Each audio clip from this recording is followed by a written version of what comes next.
Civilization, the minor. Good afternoon, ladies and gentlemen. We really think it's very, very great. And let me welcome you to Carnegie. My name is Jim Schoff. I'm a senior associate here in the Asia program at the Carnegie Endowment, and it's my pleasure to welcome you here. We still have some seats up front, so if anybody wants to come fill up the seats up front, please feel free. I think we may have lost a few people to the beautiful weather outside as they started walking to the event. But very excited about the discussion today. For those of you familiar with our program here, we've had a lot of events related to security and politics in Japan, and arguably economics is really the foundation for all of that. And we have a couple of wonderful high-quality analysts to help us look at Japan's economy and explore some of the challenges that it faces. We could not bring you this program if it were not for the U.S.-Japan Research Institute. USJI came to us with the idea for this program, and they put it together, Yasunaga-san and his team.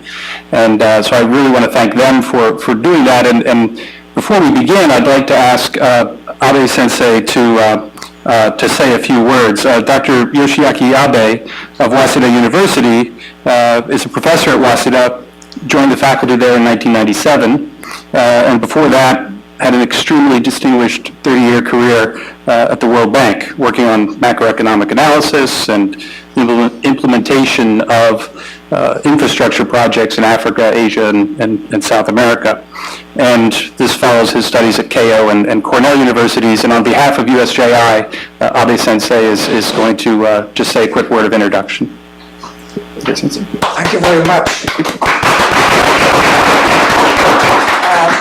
As I was introduced, I'm operating advisor of USJI, and the only one job I have to do is to thank Carnegie Endowment for International Peace to co-sponsor this important seminar, Management Expectations.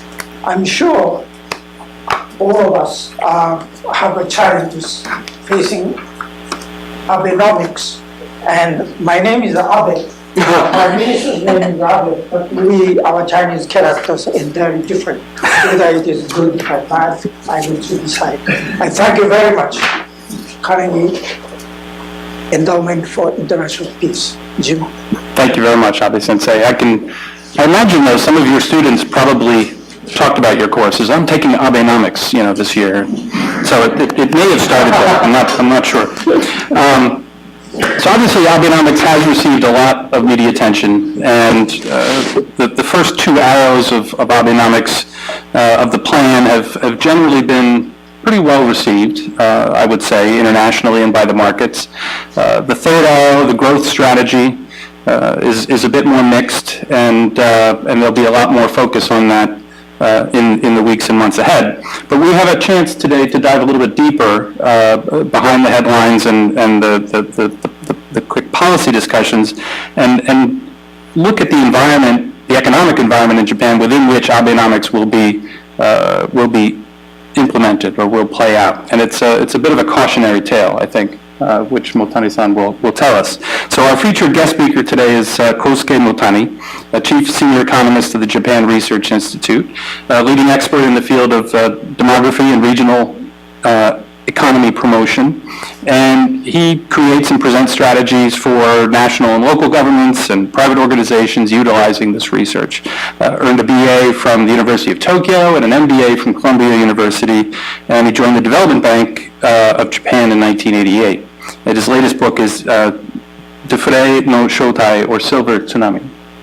And then following Motani-san's presentation, we're very fortunate to have our neighbor next door, Mireya Solís, Dr. Mireya Solís, the Philip Knight Chair in Japan Studies at Brookings Institution. She's also an associate professor at American University and has taught at Brandeis. She earned her PhD and master's at Harvard. And she's an expert not only on Japan's economy, but also on how Japan fits within the wider regional economy. Her latest book, Competitive Regionalism, FTA Diffusion in the Pacific Rim, came out in 2009, and I've known her since around that time, I guess you were beginning to work on the book the first time we met, and I always value her perceptions and insights. So we'll have her participate as a discussant afterwards. So I'll turn the floor over to Motani-san, and we'll talk about the challenges facing Abenomics. Okay. Thank you very much. Thank you very much for a very kind introduction to me. I'm Motani from Japan, and indeed, Abe is a very common name in Japan. Motani is very unique.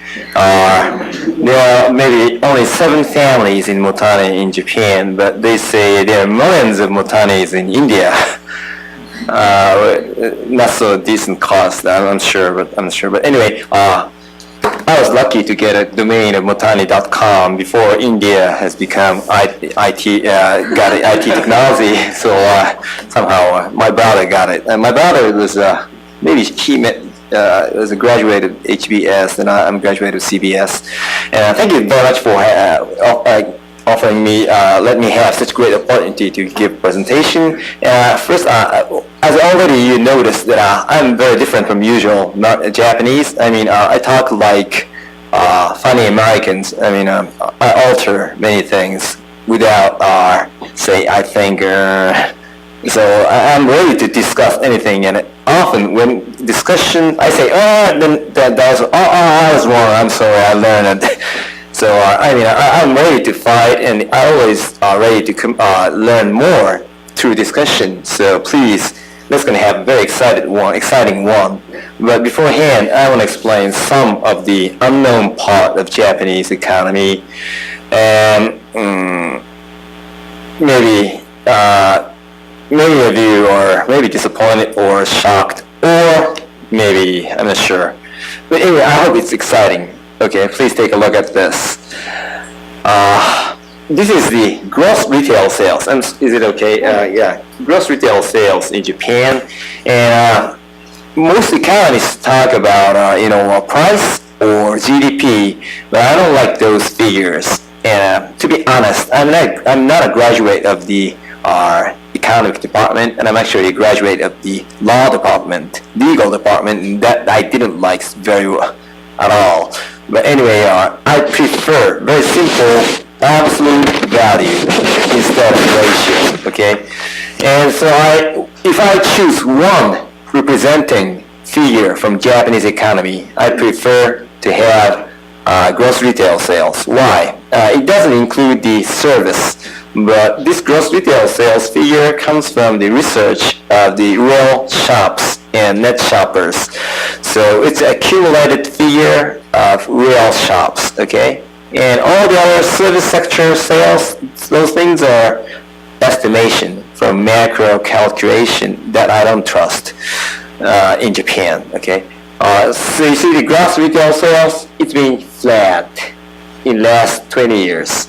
This is something so-called deflation in Japan, or they say it's lost 20 years. I don't think it's lost. I mean, it's flat. We're not declining, but it increased until the bubble burst out, and then it became flat. And what is the reason why it's so flat? Okay, I'm sorry. I add one more thing. It's a personal income tax, not income tax.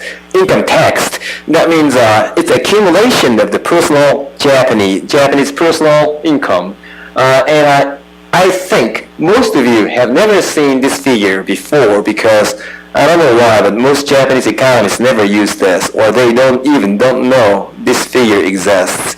This is a figure came out of the tax offices in Japan. Maybe economists don't earn so much, and they have nothing to do with those tax offices. I tried to say joke, but they didn't know. But anyway, okay.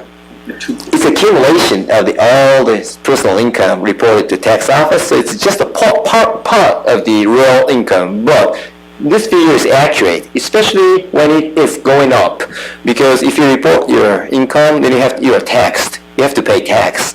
You understand that?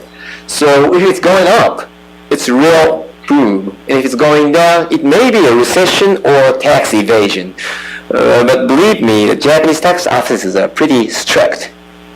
especially compared to, I don't know American, but other country, Chinese. So, and you see some kind of the big correlation between two figures because the tax income went up, then the consumption, the material consumption went up, income became leveled, then the consumption became level. But one very funny thing happening here, okay? From the year 2004 to 2007 or 8, it was an international boom age before Lehman shock, okay? And Japanese personal income increased by 15 trillion yen. That's 1,500. I'm sorry, the figure system. So, yes, you can think 1 yen is 1 cent. Okay, so just divide this figure by 100, and then you see the dollar. Okay, so 15 trillion yen is a very big amount. And one very funny thing, gross retail sales inside Japan did not increase. You see actually 3 trillion yen's increase, but this increase was due to only one factor. I mean, it's a gas price.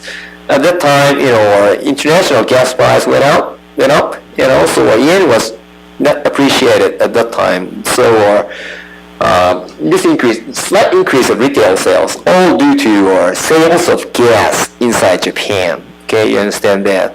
So all other materials other than gas didn't sell well, even though our personal income increased. So all economists in the world should study about this.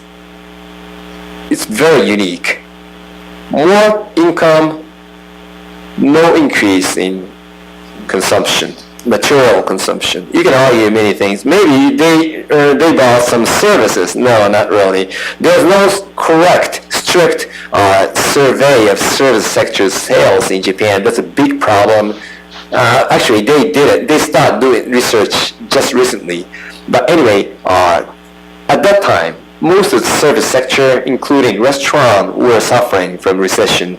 And so I suspect all those income increase went into saving and also financial investment without going into material consumption. So the good thing, that's a bad thing, but the good thing is that after that, personal income went down again by 15 trillion yen, but our consumption didn't go down. No reaction. It's like I tried to say another joke and nobody laughed. I mean, very difficult to understand, but it's like old senior with no reaction. And then what explains this phenomenon?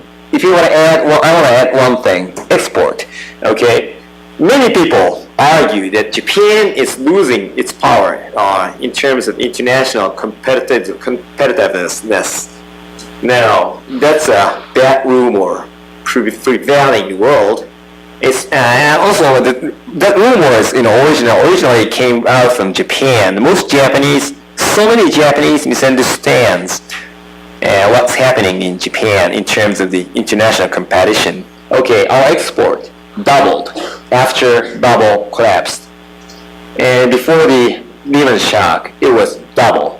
Then at the Lehman shock, it went down, but it recovered to some extent quickly, and it's about 61 trillion yen last year, and that is still a record high level, even though very high in appreciation. Japanese export didn't drop. Okay, and this was the year with the huge earthquake hit East Japan that didn't affect at all to our export. And I'm a bit afraid about Mr. Abe, Prime Minister Abe, okay? He misunderstands about this. I bet he thinks that our export has been dropping down because of the high yen appreciation and as well as the earthquake. Why I can say that? Well, what he says indicates he believes that. That means he doesn't read the figure of the government record. Not only him, many economists you welcome from Japan don't know about this. it's ridiculous, but it's a real problem in Japan. And if you see the comparison right now, you'll see here's the. Actually, I'm not so familiar to this style. Can I just move around like animal? Sure. It's my way. Should we get you a microphone? We're just recording. There's no microphone. You should record. Well, we Okay, can give you I'll a handheld microphone. Yeah, okay. I'm sorry about that. I'm sorry. I don't watch TV, but I behave like a TV talent very often. I'm sorry. Okay. This is the. I'm sorry. I'm not used to this machine again. Oh. So this is the Japanese trade and the financial balance and current balance with the several important countries in the world. And it's the United States, let Japan earn quite a few amount of money last year. Without United States, Japan sink. Thank you. Thank you very much. And but not only United States, but we've been earning a lot of money from Asia. This is China, including Hong Kong, okay? Including Hong Kong. We earned 1 trillion yen last year, and actually year in 2010, we earned 4 trillion. And because of that stupid problem with the small island, we lost 3 trillion yen afterwards. But we are still earning 2 trillion yen from Taiwan, that is very near to that island. From South Korea, 2 trillion. From Singapore, 1 trillion. Thailand, 2 trillion. So I would say, who says that Japan is losing power, economic power against Asia? Who says that? Somebody who don't read the figure. Somebody who just say estimates. I've been watching this figure for many years. And the rule is that more prosper the Asian country, more prosperity in the Asian country, more money for Japan. That's a very, very obvious theory. Like, Mexico is prospering, then maybe the United States can earn money, the similar, or vice versa. And we've been losing money toward to buy natural resources. We paid 11 trillion yen to buy fuels from Middle East in Australia. But generally, we've been earning quite a lot.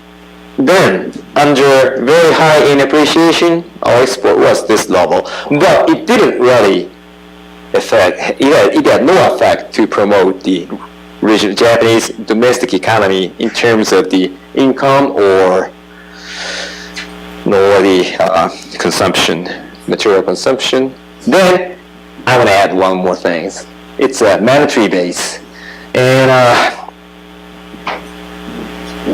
20 years ago, we were at the boom, the last peak of Japanese economy, and the monetary base at that time was 41 trillion yen. And last year, it was 121. It tripled, or the BOJ tripled the monetary base in the last 20 years.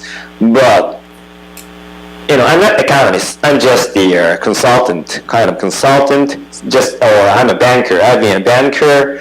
And if you see that, this is a company sales, it's flat. And you ask this company, why your sales is so flat? Well, our economy is bad. Oh, at the boom of the world boom, and you export this, then still your sales, domestic sales is just flat. Why? Well, then it's because of BOJ, because they restrict the amount of the money circulating. Well, BOJ tripled the monetary base in the last 20 years, and it didn't really have no effect over your sales. So that's not your reason. You have to think something else why this happens. And also, I'm really against Abe in terms of this, that I've been saying that another monetary easing policy will not affect at all to this situation, because it's been proved in the last 20 years that it doesn't work in Japan, and it works in the United States, in any other country, but it doesn't work in Japan. It's so different. Okay, even if you have more personal income, still you don't consume. So what happens if you increase the monetary base? It's so far away. But still we increased the monetary base this year too. So BOJ currently provide about 170 73 trillion yen at the end of July. So it's now like this. And, but, well, you can argue maybe this will have some effect a little later, maybe 1 year later, but currently, just currently, the same figure of the gross retail sales in Japan increased in this January to July compared to last year. It increased 0.3%. Okay, 0.3%.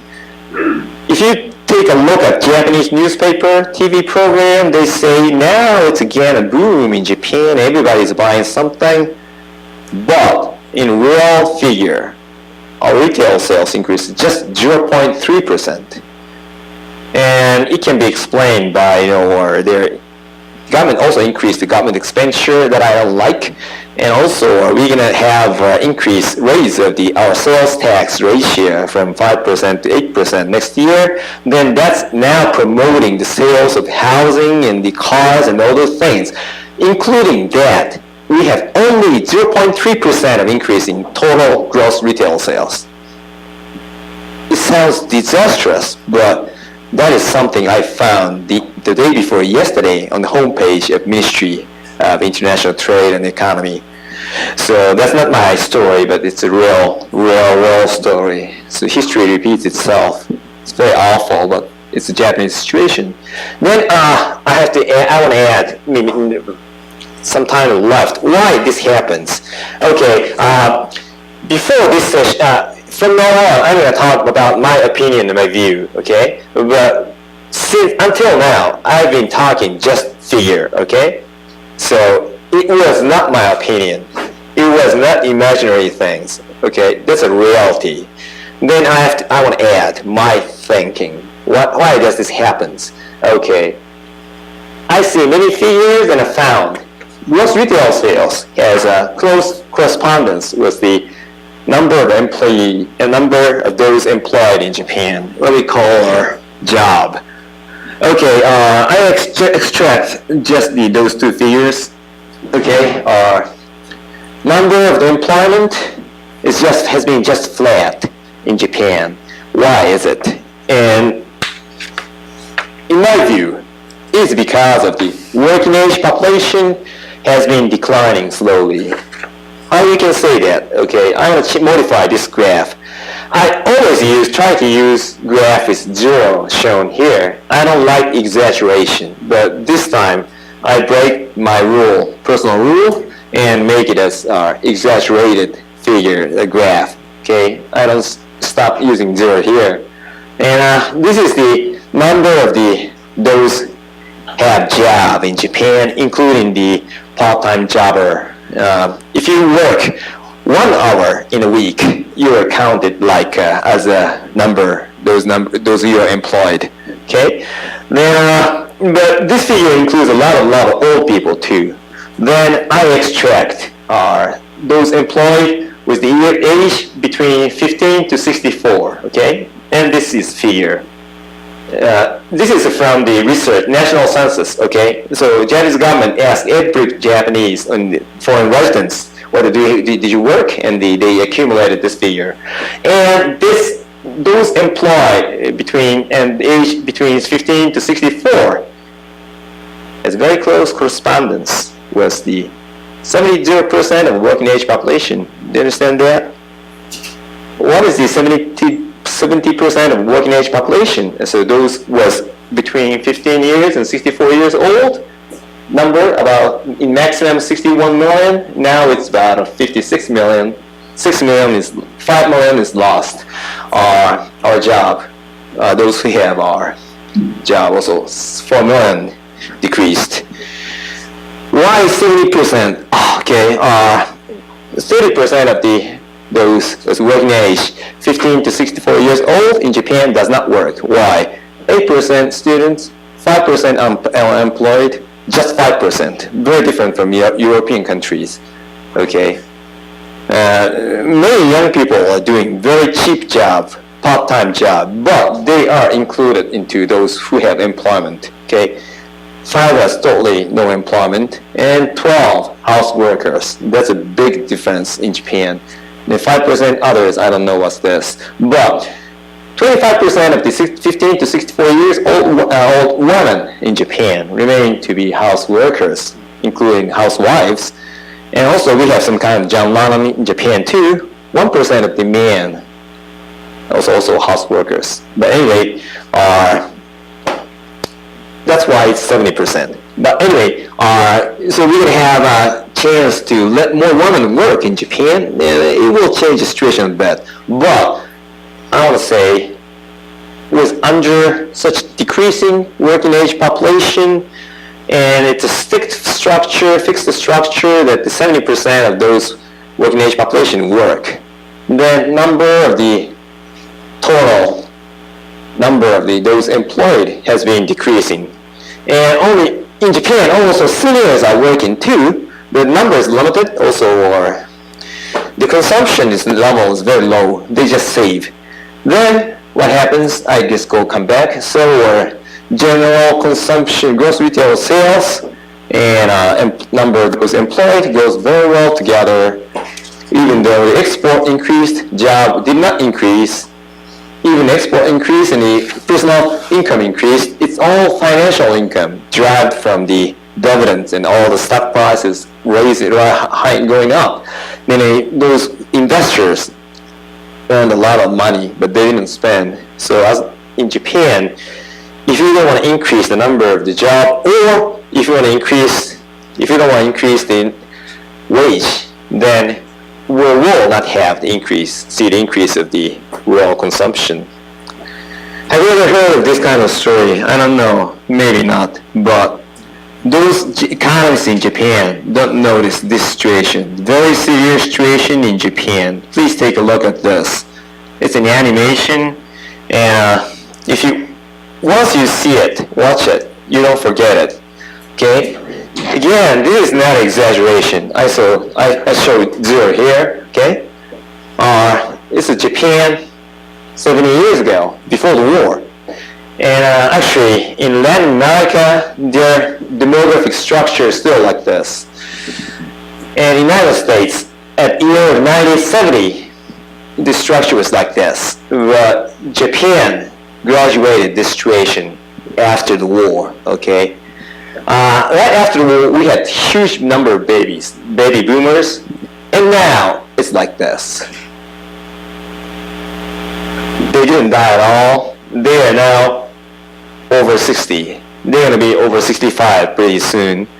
And there are 4 babies, 4 brothers and sisters, and they had, in average, 2 kids.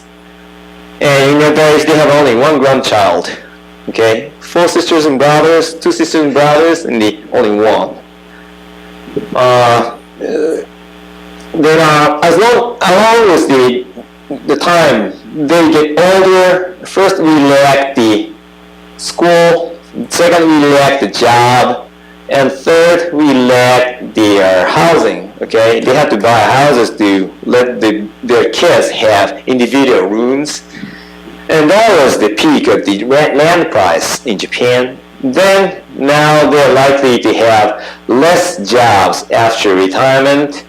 Then they will have problem with the less beds in the hospital and less beds in group home. Finally, we have they lack the tombs and also funeral place. And in 30 years, okay, majority in Japan will be over 85 years old, and population will be more than 10 million. The second majority will be those over 65 years old. And our working age population will decrease by 30% in next 30 years, okay? It's very easy to understand, 1% per year. And 50 years later, finally, we will have tower over 85 years old. And all the other will be flat. And the future depends on how much more baby we will be able to have compared to this projection. But anyway, it's a Japanese situation, and this kind of thing really we couldn't help it. Then we had working age population increasing, until year 1995. Then it started decreasing by 5% by now. Then we're going to see 1% decrease every year. So does Mr. Abe know this? No, he doesn't. Actually, he didn't want to learn. He doesn't listen to. He just believes that whatever demographies are, if you just, let BOJ do something, we can compensate this.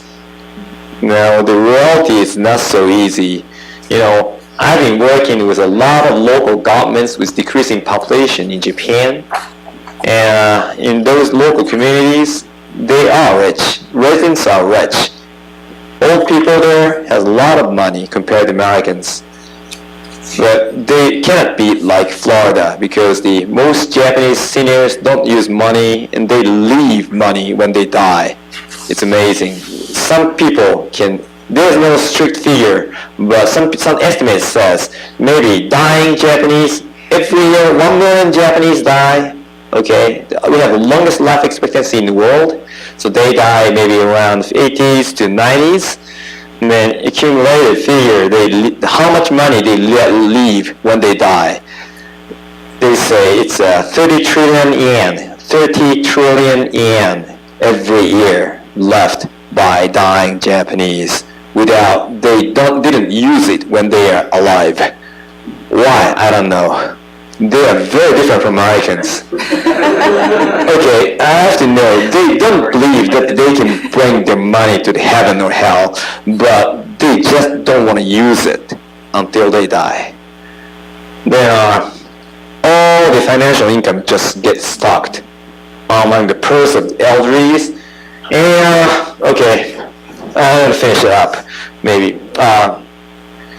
And in Japan, there's a strict correlation between how many people are going over 65 years old and how many are going over 15 years old and how many jobs increasing or decreasing every year. I mean, a correlation is the R square is 0.84. Very strong correlation between non-economical things, demographic things. How many people were born 15 years ago and 65 years ago? If those who were born 15 years ago exceeds a lot more than 65, those born 65 years ago, the figure comes this way. And if those who were born 65 years ago exceeds those who were born 15 years ago, the figure comes this way. And then this is an increase and decrease of the employment. Okay, very strong correlation. And most economists I talk with this figure dislike me because it denies the economy. I mean, there's very little impact of the world economy. I mean, the impact of demography is far larger to the employment in Japan. Okay, in Japan, not in other country. In Japan, with the full employment, it's so different from other country.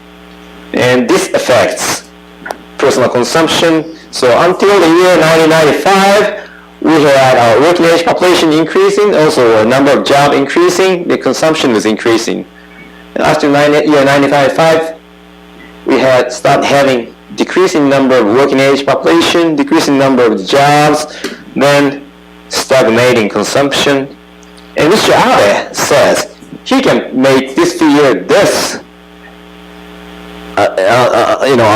during his reign. Why does he say so? It's just because he's indifferent to reality. In real world, it's very difficult to compensate, make up this gap. The only way you can do is to let more women work, but he's very reluctant to do that. He was notorious 7 years ago too. He has some kind of Japanese conservatism, very different from American conservatism. Anyway, we have a lot of women with no job and they want to work. So if they, have more talented Japanese young women work, then we're gonna see a little change. But and one more thing to note. Okay, I'm gonna finish it up. Along with the conventional economic theory, when you have a declining population you will lose production, and the economy will become inflation. That's a very old theory invented by Adam Smith, I think. But I'm very surprised to have Mr. Hamada, Dr. Hamada, saying the same thing in the 21st century. I'm so much surprised to hear that Dr. Hamada criticized about me. Actually, he just pointed out the name Motani in his book, recent book. And Motani is crazy. He doesn't know not anything about the economy. In the usual case, or always, decreasing population ends in inflation. It's something like dead man alive from the tomb. This is the figure from all the factories in Japan. I really don't like macro theory. I respect those accumulated figures. Okay, we have very good statistics in Japan, and this is the figure from the Ministry of Economy, Technology, and Industry. Okay, this accumulation of all the factories, Toyota to a very small one with only one employee. Okay, this is the gross sales. Okay, all factories, domestic factories inside Japan. It doesn't include the Toyota's factory outside Japan. Okay. Actually, their sales has been increasing a little bit. But the number of the employee actually working in the factory dropped down by 30%. Why? Because our productivity increased so hugely. How? By using robots and machinery. Japan is the largest robots producer in the world. You know that? 2 out of 4 major robot company exists in Japan. One is Fnac, and the other is Yaskawa. Or if you go visit Japanese factories, okay, you see not so many people working, but robots are working. If you visit the Fnac factory just near the Mount Fuji, they are producing robots. Okay, if you visit the Fnac factory, you find the robots are making robots. With no people. So this kind of the machinery's advancement, let us drive the new economy that how much ever you export, you produce, you don't need people. The problem is that you can produce, but you don't find people to buy it under decreasing population. So this is a key challenge the Abenomics faces. And I want to discuss a lot about those. I do it 400 times a year in Japan. I'm so welcome to have a better discussion with you. Thank you very much. Thank you very much, Motani-san. There is a lot there to consider, and let me give the task of parsing some of that to Mireya. Right. Thank you very much, Jim, for your very kind introduction, and thank you, Motani-san, for such a rich presentation, giving us so many issues to discuss. I agree very much with the central point that you're making today, and that is that if we're going to talk about Japan's economic future, we have to start front and center with the demographic issue, and there are stark trends in demographics that Japan is confronted with. I think Motani-san portrayed very clearly the nature of these trends, the fact that the population is going to contract very rapidly, how this will shrink the working population. This is because of aging, this is because of low fertility rates, and therefore this will present tremendous challenges to Japanese society and policymakers, because it will be harder to shoulder the burden of keeping up with social security. It will be very hard to boost domestic consumption as an engine for economic revitalization and so forth. So if we want to understand what are the challenges that Japan confronts, we cannot by any means disregard the demographic issue. It is front and center in this discussion. Now, I have to say that when I was asked to come this afternoon and give comments on a talk about Abenomics, I very much expected to hear a discussion about the 3 arrows, which has become the standard way in which we hear about what the Abe administration is proposing to do to lift the Japanese economy. And I think that it was very refreshing to have Mr. Motani purposely and purpose avoid the three-arrow framework. I think that you have presented us therefore with a new and novel way to look at this, but I have to say it's a very depressing I'm sorry about that. picture as well. But realism is good, so I guess we should go into this discussion with the eyes wide open, and I think that's what you've done today, Motani-san. I also think that you avoided the discussion of the three arrows because I think it's no secret, given your comments today, that you're deeply skeptical about the approach of the Abe administration First one. or the success, ultimate success of these First arrow. First arrow.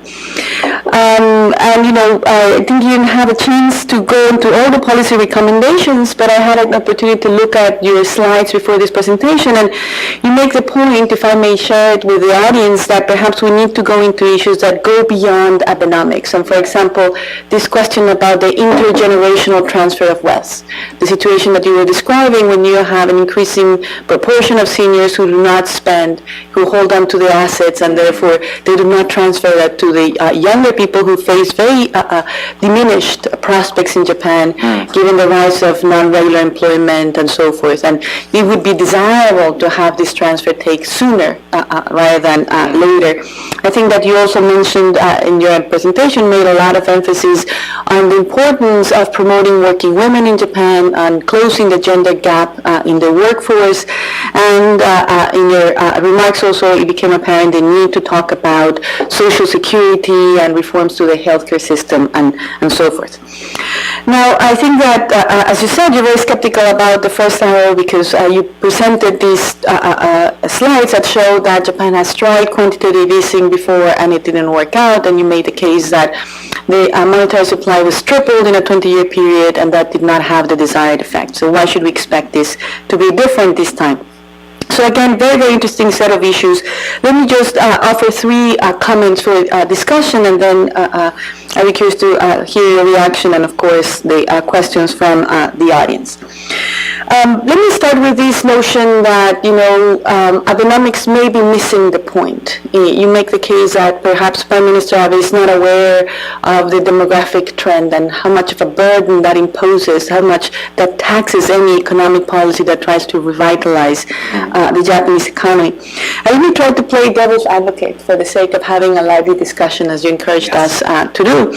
And I would make the case that some of the suggestions that come from your analysis are actually part of Abenomics, are actually core components of Abenomics. And the problem is that they have not been disregarded. The problem is how far can the government go in implementing them successfully. And the one issue I have in mind is something that came up in your presentation several times, and that is the question of female labor participation and the fact that Japan leaves untapped half of its population and is not tapped on the talents, on the productive talents of That's right. female workers in Japan.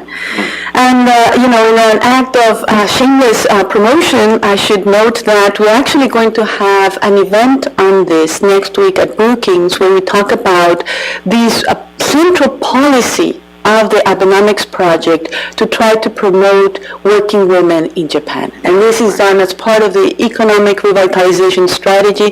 This is the first time ever, as far as I understand, that the government has made this issue a feature component of its growth approach.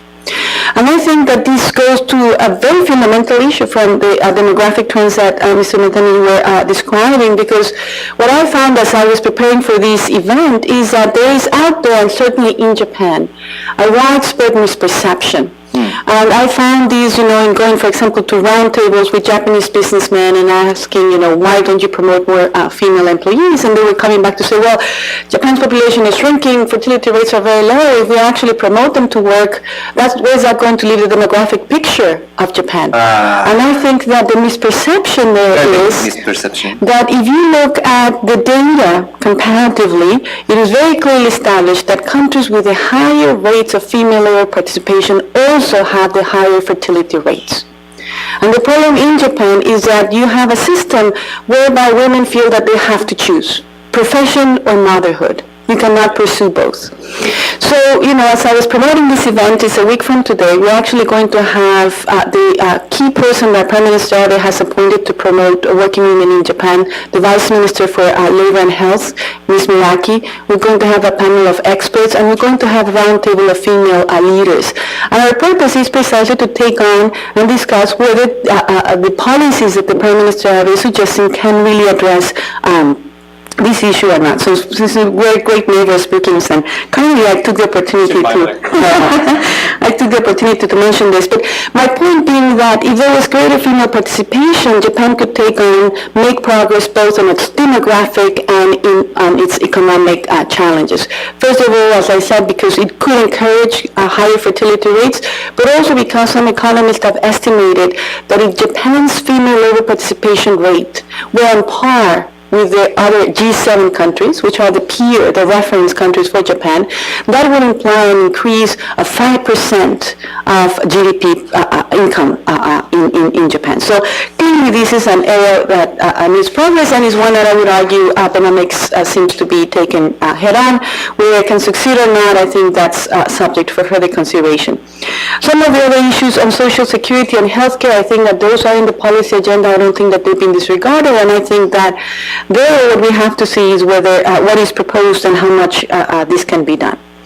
Now, my second point has to do with the very catchy title for your book and for some of the slides that you offered here today, and that is of the silver tsunami.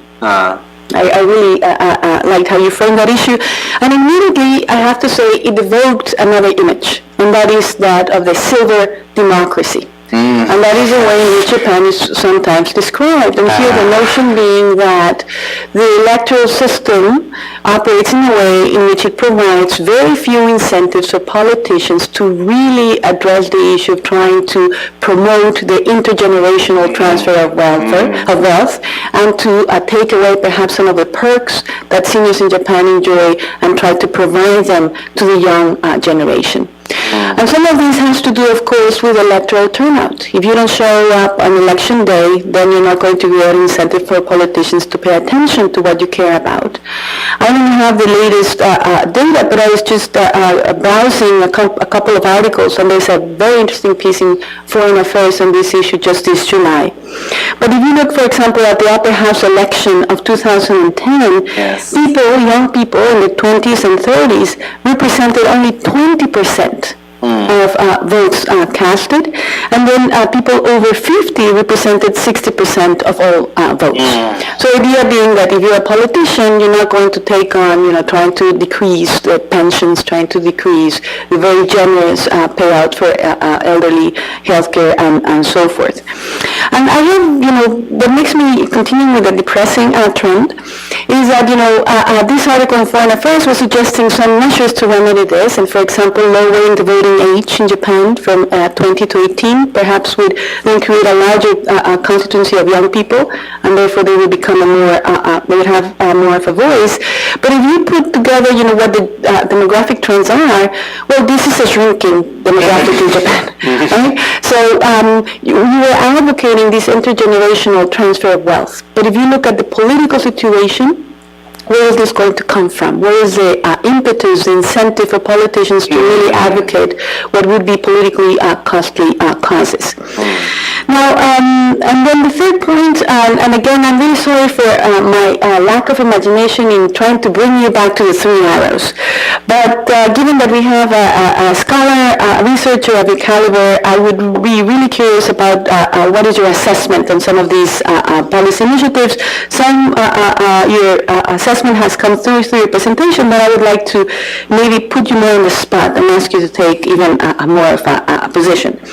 Let me start with monetary policy. And you made the case that, if the government of Japan expanded the monetary base, tripled it in the past 20 years with little effect, why would it work this time? And again, I'm playing devil's advocate, and I would make the case that quantitative easing can be implemented very differently. And the argument that's been made is that, Mr. Kuroda now in the Bank of Japan is doing something completely different because his predecessors were actually not strong advocates of quantitative easing. They were were doing it reluctantly, they were doing something, but then they would make statements that sort of implied that they did not believe that this actually could work.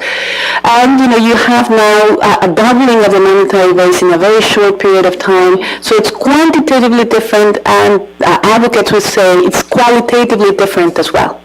So are we comparing apples and oranges is my question to you. Should we then consider that because it didn't work, that in 20 years you had this gradual increase, now that you have this more concerted, deliberate, and rolled-in measure, why wouldn't it have a different effect as well? Then my second question has to do with fiscal policy. And we know that there's been a very heated debate within, I think, even the inner circles of Mr. Abe on the wisdom of going forward or not with increasing the consumption tax. And that decision is expected to take place very soon. Some people say that as early as October 1st. And, I'm obviously not privy to those deliberations. I wish I could hide myself in those rooms and hear what's going on. But according to media press reports, it seems that Prime Minister Abe is inclined to go forward with the increase. And he's perhaps thinking of passing some stimulus measures to try to cushion the blow when the actual tax goes up, because you don't want to deflate consumer sentiment. You mentioned that you're very skeptical of fiscal policy in terms of the stimulus portion of it. I wonder what is your view on how Japan can deal with this very unhappy situation where we're trying to deal with two bads, right? One is that you're trying to promote consumption, but you're going to increase tax, and people are still, perceptions are fragile. Will they feel then very discouraged? But on the other hand, if you don't address this issue, the debt issue is very large, the credibility of the government, the potential increase in interest rates. There are no pretty scenarios here. So how you make lemons, lemonade out of lemons. And the last one has to do with structural reform. And I think that here deregulation is an essential component of Abenomics. My own take on the growth strategy released in June, I've written about these, is that the intention is in the right place, but I think that unfortunately what happened with the growth strategy is that it was too scattered, too all over the place, and it was very hard to understand what is the central driver of this effort. And therefore what I was suggesting then, and I would be curious to see what is your reaction to this, is that the government perhaps should identify landmark policies that would represent the focal point of the growth strategy. And the idea is that these would be targeted interventions with widespread economic ramifications.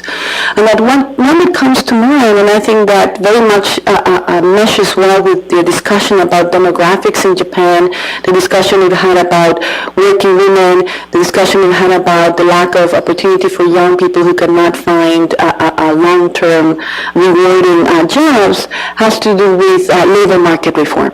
To me, that is one of the central issues that Japan must tackle, the rigidity in its labor markets, the very stark market dualism where you have some elite employees that do enjoy that kind of employment protection, but the fact is that the ranks of the non-regular workers in Japan is increasing.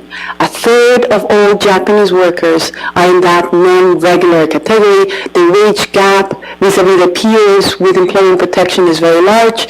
It also means that they don't have job security. It also means that they don't have the same opportunities for promotion and training, and they don't have the same kind of social benefits that their peers enjoy. So I understand that I think this is an issue that would touch every aspect of Japanese society. I understand that advocating for flexible labor markets is not easy, that people are not going to react necessarily well with losing some protections, but the fact is when you have a third of the population already in that hole of non-regular workers, you have to do something. So I guess my question to you, Mr. Motani, is what do you think is going to be the next move on labor market reform, and how would that mesh with your expertise and your analysis that focuses so much on the demographic trends? Thank you very much. Thank you, Mireya. That's very useful. Motani-san, before I turn to you on these questions, and then before I turn to the audience, because I'm sure you have a variety of comments or questions.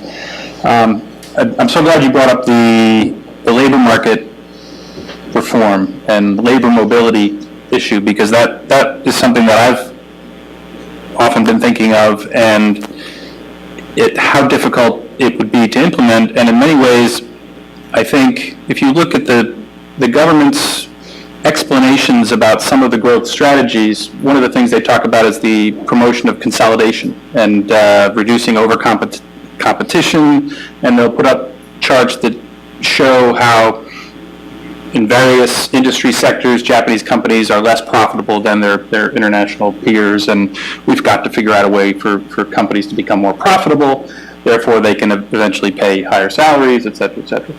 But it seems that labor market reform right now, as it's being conceived, is more of a cost savings strategy as opposed to really promoting mobility and almost a bidding of, or individuals being able to market themselves, and in that sense earn higher wages. And it's almost lumped together with this idea of part-time work, et cetera. So I wonder whether or not the government really sees it as something that would be freeing up true labor market mobility, or is it more of a way of facilitating this idea of restructuring or consolidation and compensation? And that relates to the women in the workforce as well, because ultimately the labor mobility is critical, I think, for women to be able to enter, leave, and re-enter the workplace, which is also critical. It's not just about building daycare centers and taking care of the kids. You need some element of that. So Motani-san, I'll turn to you to respond to some of Mireya's comments, and then I encourage people to think of their questions as well, and we'll turn it there. So we have about a half hour, a little less than a half hour left, so we'll try to. Thank you so much, and I'm really struck that Mireya-san's sounds Japanese, but grabs and comments is so to the point, and I don't. So she knows quite a lot about Japan, and so actually we have very similar opinion in most part, and in Japan, I often my suggestion what to do is the main part. First priority is let more women work. And actually, that kind of thing can really compensate the decrease of the working age population for next 10 years. Okay, after that, we have to push our economy to more sophisticated one, like Swiss economy, to promote more higher wage and higher price, higher products. Swiss people are, Swiss fame is now very much appreciated in the ocean of the euros, right? But so if you calculate along with the current currency exchange rate, Swiss people are getting twice more salaries than Japanese have. 20 years ago, the level was about the same. Now they went far ahead. But if we have such strong sector, export sector, and also service sector, we can earn money to give more salary to Japanese, especially women. I mean, Japanese women has a lot higher tendency to spend compared to the same age of man. I mean, they understand fashion, culture, taste, and they are more sophisticated customer. And if they have better salary, then we can have more consumption easily.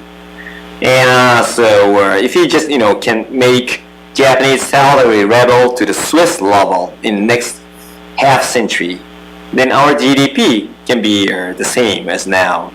I mean, that's a goal, ideal goal, and to implement that, we have to do not only deep regulation, but I think really regulation.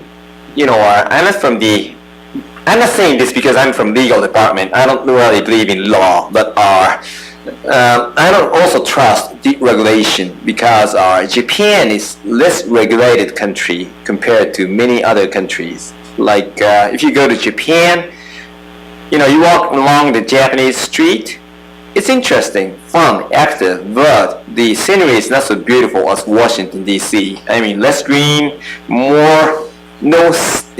actually no regulation over the buildings, no scenery restriction, those things, and the sceneries in Japan is, disastrous in many ways. I respect more regulation in many ways in Japan, And I think, we should let the company hire more women. Also, maybe we need some kind of affirmative action, I think, to break through this situation, just to break through it, like many European countries did. We need some breakthrough. I mean, we should have more women management. And we have to wait. If you don't do that, we have to wait. The current very talented young women workers promoted, and 40 years later, maybe they will change the company, but it's too late. So I think we need some very quick change in many cultures of many Japanese old established companies. And so to let that, maybe we should introduce some affirmative action that are from the beginning, maybe it's maybe the member of the Senate or House of Representatives, politicians. So say like 20% of those elected should be women or something. Well, that will cause a very big argument. Then maybe how about adding more women to management of big companies like that. That kind of promotion or regulation, not regulation, but kind of promotion promoted by government, recommendation, forced recommendation by the government, that kind of thing can change the situation a little bit. And also the other thing that we should ban the wage gap. That's a big problem. It's ridiculous that the average Japanese woman is getting 70% of the average man. That's not only discrimination, but also destruction of the domestic demand. So let company pay the same payment to the same level of the labor. Well, they say it's legal, but okay, with the affirmative action too, we should, as a result, we should implement the same level of the wage for man and woman. That maybe you can reduce the wage of man to compensate the raise of the women. Then we will have more consumption, I swear. And okay, I have to just a few points. Okay, as I already told you that I don't believe that the effect of our monetary policy. You are saying that maybe more advocation and more speed of our monetary easing maybe will make it different, and more expectation will be made among Japanese. I don't believe that, because most of the Japanese elders never expect inflation to come. I mean, they dislike it. If you are old people in Japan just getting pensions, and also you have huge savings, you don't really want inflation again at all. I often discuss many Japanese people on TV. When I appear on TV and discuss with those talents with big savings, do you really believe that the Abe will implement the inflation policy? They say, yes. But which do you choose? Or 2% inflation or 2% taxation to your financial asset? They always say, I prefer 2% inflation. That means they don't really believe this will happen. And as a voting power, where their power really represents the Japanese policy, they're moving the system. And young people don't go to vote. They're so stupid. Not only me, but I always try to promote their action for especially young women, to vote more against your husband or against your company's boss. But they don't do that. Why? They also know that they will get old. You understand that? It's a very, very long-term viewpoint of Japanese people. Eventually, if you are Japanese, you're likely to live until you're 85 years old. So what if you just fight against the seniors? Then you will get the revenge later. I'm not saying they think exactly like this way, but they sense that the seniors is your future. That's why there's not so big division between seniors and youngs in Japan. That's my assumption. That's what I think. But anyway, yeah. So they have so much power in that's why the situation is very different. So we need more regulation or government strong action to move the public sector toward the, let more women work and spend. That's the key. And one more thing, Abe is pretty reluctant about that. He's very conservative in terms of Japanese way, but many people surrounding Abe, Prime Minister Abe, try to make this policy, try to implement this policy against his original thinking. That's my observation. All right, well, let's open it up to some questions. There's a lot of issues we can talk about. We haven't really talked about Japan's integration in the regional economy effects. To some extent, investment abroad has compensated for some of the issues that Motani-san is talking about. But let's take some questions. This gentleman in the back, and wait for a microphone and let us know who you are, please. Stanley Kober. One fact that's very important hasn't been mentioned. 25% of the tax revenue goes to pay merely the interest on the existing public debt. If Abenomics is successful in boosting inflation, won't that also boost the interest rates? If that happens, what is the point of no return? 50% of tax revenue? How much can you pay just on the interest of the public debt?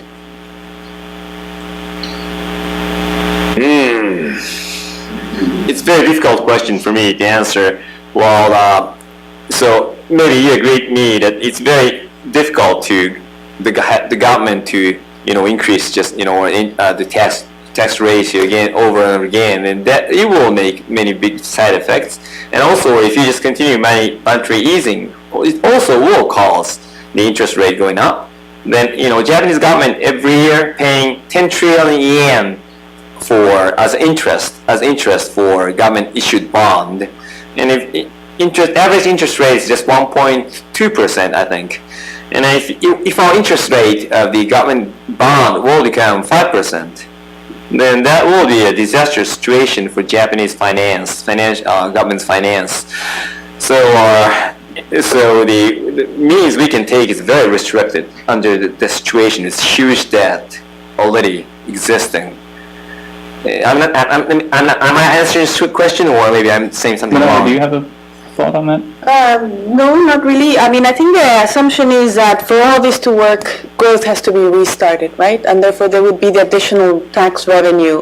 Because if you just think about the inflation rate going up and there's no real trickle effects and benefits in terms of greater job opportunities and wages and so forth, it's not a very attractive proposition to the public, and certainly if it would also compromise the situation of paying back the debt if the interest rates were to go up. So my sense is that the whole assumption is that this will trigger growth. This will make then the ship move forward.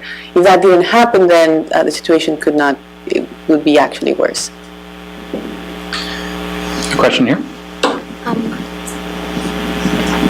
Thank you very much for a wonderful presentation. My name is Naoko Funatsu from East West Center in Washington. I have two questions today, and one is that I learned today that the reasons of the stagnated Japanese economies are most from social issues rather than the economic policy or the economic situation. And I have the impression that the biggest reason could be Japan's very unique lifetime employment system, as you mentioned in your presentation.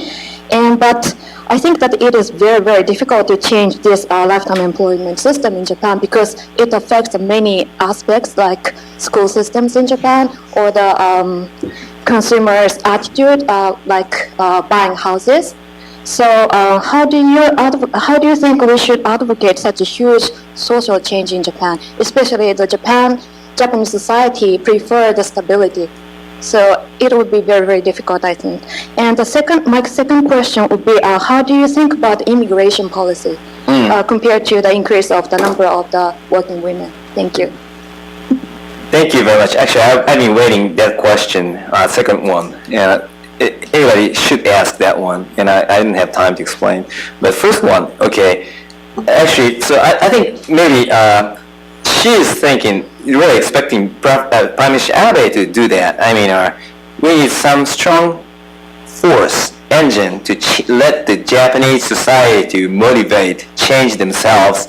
And maybe she observed that Prime Minister Abe is something that kind of engine that he's going to motivate Japanese society to change toward a bright future a little bit.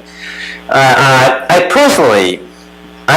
personally know how he is, and I personally don't expect him to be like that because he doesn't really learn. But he can be a kind of Reagan, maybe. But he also has some kind. Well, anyway, personality is not so good for.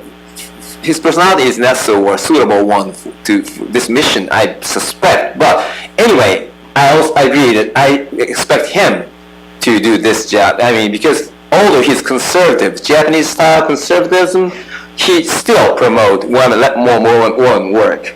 And that's a good thing, if a conservative person says so, then you agree, you think, oh, even he is saying so maybe we have to do that. Yeah, that kind of thing, I really expect him to do. I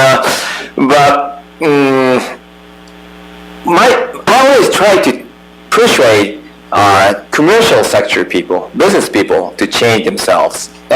Just right before this session, I was talking with the business people, Japanese business people in Washington, D.C., and my conclusion is if you don't want to destroy your own market inside Japan, you should pay more money to reproduce our population, let more women work. That's your cost, but your investment is like economic preservation cost.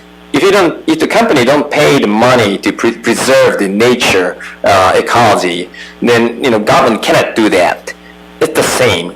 You should pay more to let Japanese people have more babies. If you don't do that, you will lose Japan, and you will lose your job. If you without Japan, you cannot be a management speaking only Japanese. You understand that?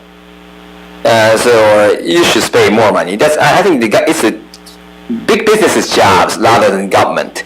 And very quickly to second question. Okay, I really want to take a look at this. This is the same figure as I shown before. It's a Japan and Singapore. What is the difference? Okay, this figure includes the foreign residents. It's the same. Japan also includes foreign residents, but we have only 2 million foreigners living in Japan. That's a very small number. But in Singapore, 1/3 of the residents are foreigners. I lived there in 2009. So the number of the working age population increased so much, just mainly because of the migration. Then what's going to happen? Okay, they're going to see the decrease of working age population pretty soon. Why? Those foreigners migrated to Singapore is now getting older. And actually, the same thing happens in Tokyo and other big cities who welcome the youngs from the countryside too. And actually, not only Singapore, but Korea, mainland China, this is China. And all those surrounding communities and countries will see very similar situation, decreasing working age population, and very rapidly increasing seniors. So then the question is, where should Japan have migration? From which country? Not from China, not from Southeast Asia. I mean, Indonesia also will see the decline of the working age population in next 20 years. It's not so far away.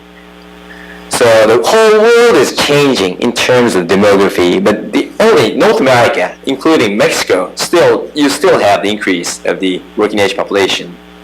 But South America, Eastern Japan, Eastern Asia, and Europe, you all see the same situation. And so the so-called population bonus is disappearing.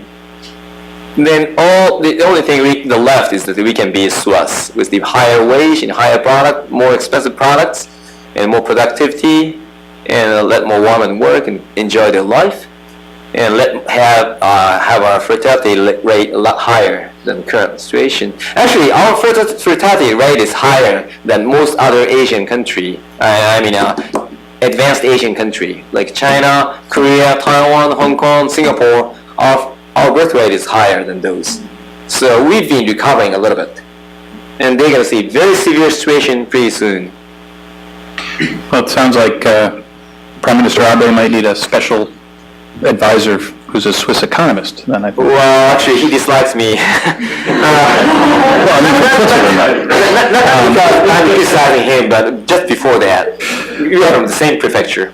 And I'll take another question in a second here, but to me it seems one of the factors we're missing or we're not counting is Japanese capital and the use of Japanese capital abroad, which in many respects I've always sensed has been a compensating factor on the immigration front, certainly, that they've been able to produce large amounts of goods and earn income for the country using immigrant labor, but using it in other countries. And in a similar way, isn't that a compensating factor for the decline in working age population to some extent? And that the service sector or the income from foreign direct investment overseas Yes. is a compensating factor in this regard.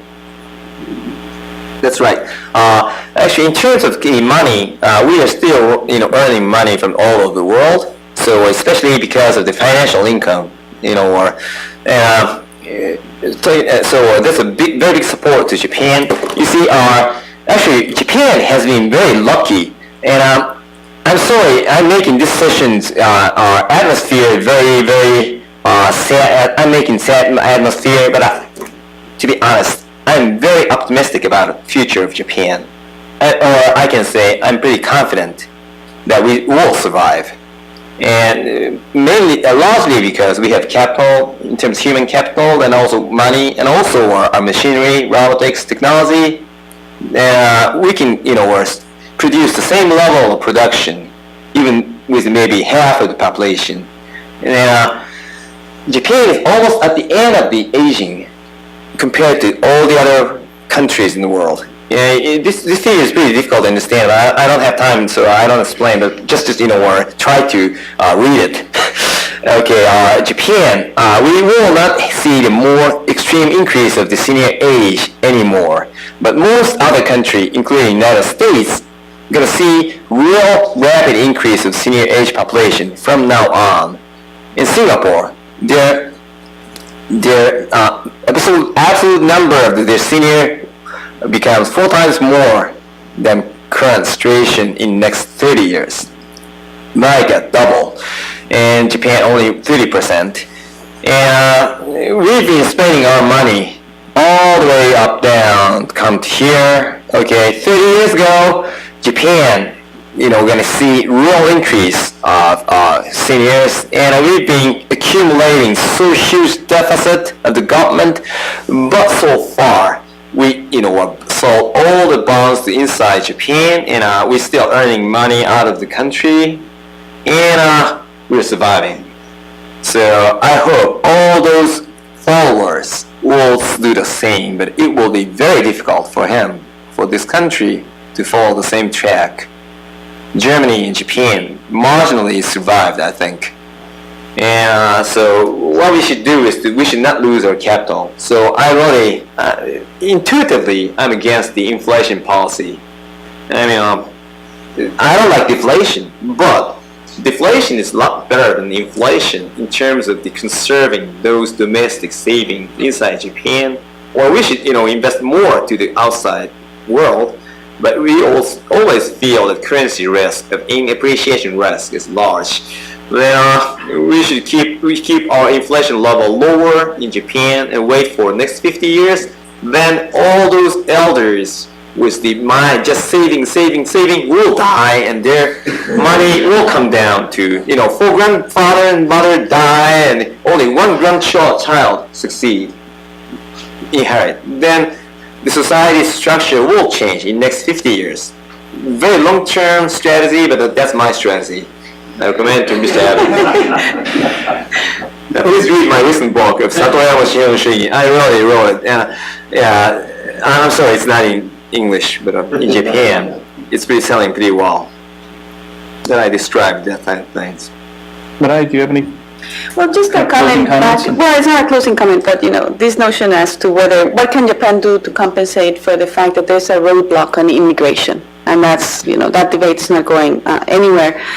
And whether, the mobility, the internationalization of Japanese capital and the send back of those profits to Japan, whether that is the way in which you can compensate for this. And I look at this in two ways. On the one hand, I think it does represent the strength of Japanese companies and the fact that they can compete well overseas, and therefore they have transferred those resources, and all the better for internationalization. So if you're looking at this trend of foreign direct investment in terms of what are the pull factors, what is taking these Japanese companies to go there in order to remain very competitive, that sounds like a very rosy good picture. But if you look at the push factors, then this looks more problematic, and that is, why are they not remaining in Japan? And sometimes it's because they feel that the opportunities there are very constrained. And again, I go back to the events at Brookings, but we did have one very interesting discussion on the hollowing out of the Japanese economy, because the foreign production ratio in Japan is extremely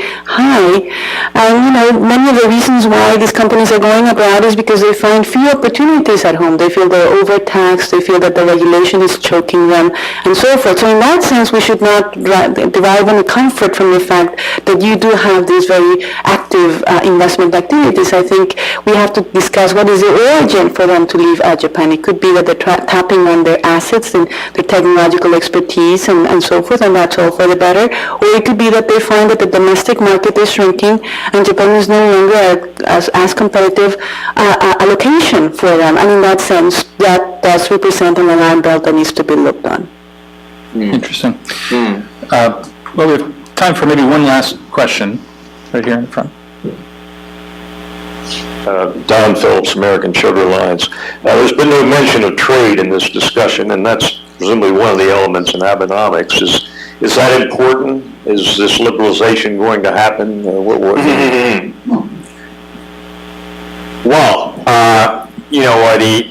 Japan has been enjoying the benefit of the free trade for many years, and basically,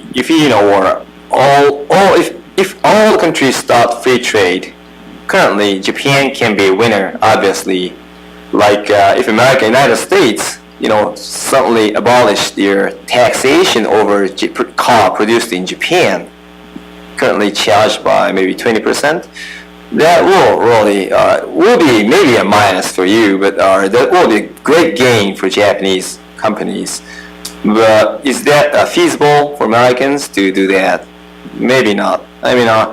So it's free to say that I prefer free economy, free trade. Yes, Japanese should say that. But actually, the Japanese are the gainer of free trade more than any other country. And if you start all free trade, then Japan will gain more. Maybe some other country will lose. So do you still allow Japan to do that? It's against the world. In real field, Japanese people think that we're a loser in world competition and we should protect our market. That's a ridiculous superstition kind of that. In the real world, if the whole world is shifted free economy, that will benefit Japan, I think. Excuse me, but isn't the real question as to whether Japan is going to be willing to liberalize their agricultural trade, their agricultural economy? Yeah, if American will liberalize the car market, it's very cheap for the Japanese government to sacrifice the Japanese farming market, because the total production of the farming is just 8 trillion yen in Japan. Okay, we import 5 trillion yen food from the world, and we produce inside 8 trillion yen food in Japan. And 8 trillion yen in Japan, if you just start, importing those from all over the world, actually maybe price will be 1/3 maybe. So 8 trillion yen market production will become just a 2 to 3 trillion yen market. And just 2 to 3 trillion yen new market for foreign agricultural sector does not mean so much. It's not the big amount to compensate your car production, I believe.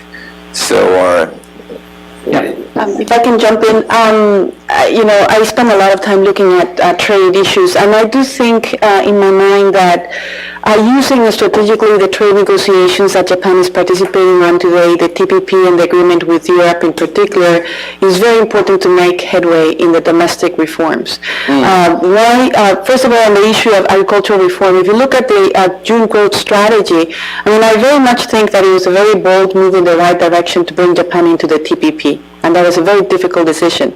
But when you look at the June growth strategy, they came very short on agricultural reform proposals. And the core issues that keep Japanese sector as a low productivity were not really addressed. The set-aside program where you have, this amount of land that is set aside so you can keep the production prices very high was not addressed. You have still over-regulation in land transactions. Private corporations in Japan cannot own land. And therefore you cannot break the bottleneck of very minuscule production, part-time farmers, and there's no future in Japanese agriculture with that picture. But I think that to the extent that Japan has to make concessions on agriculture, especially through a TPP, that will mean that after that tariff is phased out, you cannot keep those prices at that very high level. It will be an onslaught, right? You have to bring those prices down for Japanese agriculture to compete, and that will therefore force the fact that you have to then address the set-aside issues, the land transaction regulations, and allow private corporations and a younger generation of farmers coming to Japan. That's one example. The other one is that these trade agreements are very notable because they tackle on non-tariff barriers. And there's a great degree of convergence between the issues that they're promoting and many of the reform strategies of the growth strategy on the increasing use of international standards, for example, in the promotion of foreign direct investment, in the acceptance of mergers and acquisitions. So I think that if I were to bet on the outlook for the government to implement domestic reforms, and I thought of this as a purely domestic exercise, and I think of a Prime Minister trying to tackle on these vested interests, the doctors, the farmers, and so forth, I wouldn't be as hopeful as I am, thinking that they can use the commitments they must make to the trade negotiations to move forward an agenda they already want to move forward. And in fact, there was just discussion in today's papers about that idea of private corporations owning land for buying unused farmland as a way to consolidate and build larger farms. This is something you can expect Prime Minister Abe to do that because, he's thought to be conservative and he's protective. Then if he says promote the free trade, then that will be more easier for Japanese government to promote the free trade rather the DPJ people does. So there's a big chance for Japanese are in reform, that is. But one risk is that maybe Prime Minister Abe believes in very traditional agriculture value, maybe personally. So as long as as long as he just keep quiet, he doesn't profess his own thought, that he just moved for the Japanese public interest, then that will be a very beneficial thing. Well, Motani-san and Mireya, I really want to thank you today for giving us this kind of overarching and deeper view into this landscape that a very concrete policy dialogue is going to be evolving over the next few months and on into next year. And we have the consumption tax debate and the growth strategies, and I think you really helped us see how that policy battle fits within the context of the challenges that Japan faces. I feel so happy that so many people are, including you, such intelligent people are still interested in Japan, and please take a look at it because it's the future of your country. So don't think Japan is just lagging behind or falling down, but it's very exciting to see Japan. Thank you very much. Well, thank you all for coming.